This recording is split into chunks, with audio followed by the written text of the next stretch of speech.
Alright Andre, bagaimana you punya catatan hari ni and you berpuas hati tak? So far saya berpuas hati lah sebab walaupun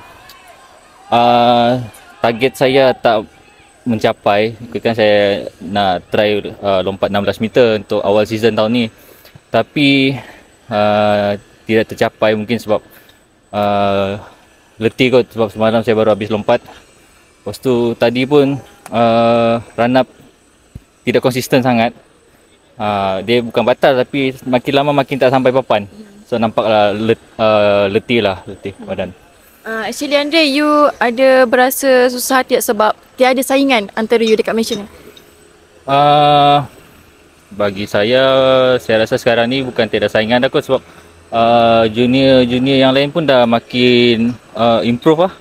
Contoh macam Izul, baru-baru ni dia dah lompat 15.57, almost PB, lagi 3 cm 4 cm dia PB. So bukan lagi kurang saingan lah, tapi salah satu faktor mungkin kita boleh cakap saingan untuk diri saya lah, untuk improve more better lah.